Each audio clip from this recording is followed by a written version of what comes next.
guys, what's up? Thanks for tuning into Round 5 Fit. I'm really excited today because I'm coming at you with a brand new type of video I'm going to come out with every Tuesday called Technique Tuesday.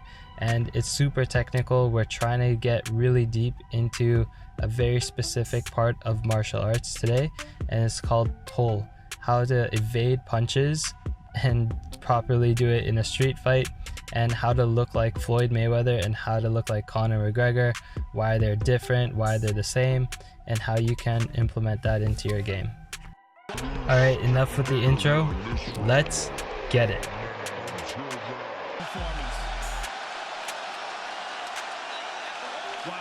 Okay, so I'm Conor, and what I like to do is control this hand.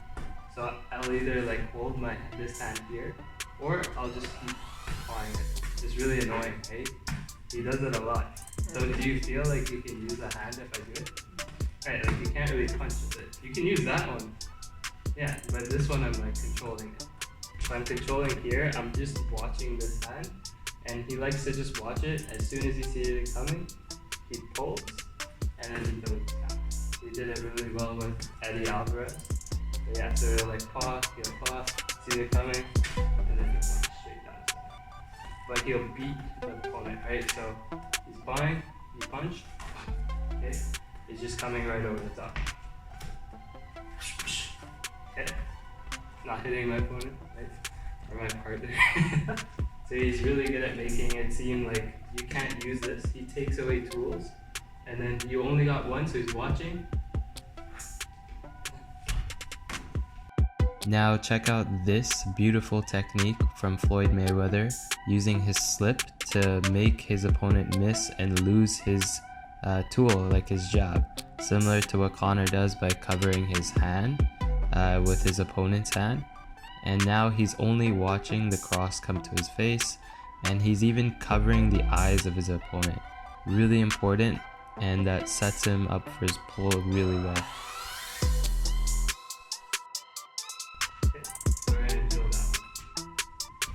So here is me and my partner working on this technique with pads, and she's just calling out random combos for me, and at random points in time, like right there, she's gonna throw a jab and I'm working my pull, and I'm trying to work on my distance management as well. So that's really important, is how far away do I need to be? If she gets close to me, I'm gonna be skipping backwards and pulling. If she's so close to, if she's far away from me rather, then I can just pull with my head. I'm gonna do the Conor now. Here's an example of Conor using his footwork and pull at the same time. As you can see, it's really effective technique that he uses with his feet. So it's like a karate stance where he's bouncing back and forth, and the in and out movement allows him to pull a lot faster than he would be if his feet were planted on the ground. And he also likes to keep his hands down, which does a couple of things. It gives him a little bit better balance, like think of if you were on a snowboard, you're balancing. It also reserves some energy so that your shoulders don't burn out, and you can throw more volume and things like that. But the thing is, for in a street fight is not the best option, but for pad work, if you want to work on that, then that's okay. Just make sure that you have your hands up when you need to. Now I'm gonna do the Floyd Mayweather. Let's see. As you can see here in Floyd's pull, there's a lot less movement in his lower body, and it almost looks like he's waiting for his opponent to mess up. Like he's literally leaning forward and trying to make them look stupid. So by leaning forward, you can see that it actually creates an illusion that I'm closer. So if I move my feet closer, then yes, I am actually in more danger. But if I lean my head over, just because my head's closer to my opponent doesn't mean that I'm actually closer. I'm just gonna pull back. And the blue line here represents that my foot stayed in the same position, but my head moved, which means that my opponent thought that I was actually closer than what I really was.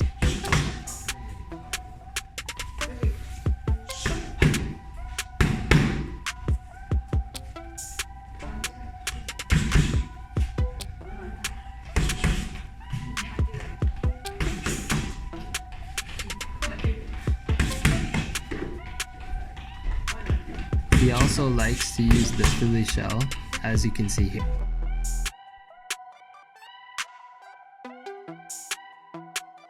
So the Philly shell is designed to be one of the ultimate defense tactics in boxing if you do it properly. If you do it the wrong technique, you're gonna get crushed. So what you want to do is make sure your lead hand is in front of your body and your rear hand is by your face on the other side. So on the lead side, you're shoulder rolling and you're trying to be able to deflect punches on that side. And on the other hand, that's parrying punches and protecting your face as well. And it's really good for setting up counters. So here I'm gonna shoulder roll and then hit my counter right away, because like you saw in the Floyd video. So in this way you can say that Conor and Floyd actually have very similar stances. Conor has his hands down, and for a lot of time Floyd is in the Philly shell, and that is almost the same thing as having your hands down. It's just a little bit more responsible in the close range. Now, this isn't to say that Conor is irresponsible in close range. It's just that he'll bring his hands back up, right? When he's far away and he knows his opponent is out of reach, he'll keep him down. But as the fight comes closer range, he'll be able to bring them back up. And then Floyd, he's the same. He just stays with his Philly shell. And if he wants to switch it up, he can do it whenever he wants to. He's a master at that. So this is a great look here at what Conor is doing. He's taking a skip back, like how I'm doing here in my freeze frame, and you can see that both of our posture is the same. I'm leaning forward and he's leaning forward as he's about to counter. So instead of leaning back and being really off balance, being open for leg kicks and other strikes, we're ready to go right away to pop our opponent back. This technique of using pull really displays the beauty of martial arts, and a huge part of martial arts that people don't understand right away is that people set traps when they're fighting, and the best boxers and the best martial arts are really good at this. And basically what it's about is putting your opponent in a position where they can't hit you and you can hit them however, whenever you want to. That is how you win fights. It's not just random. Fighters, smart fighters, are using these techniques the whole fight. Awesome, guys. So thank you so much. I hope this video helped you to think about martial arts and boxing in a new way, and help you to look for these things when you're watching the next UFC fight or boxing event. And yeah, thanks so much. Please remember to like and subscribe, and we'll see you next time.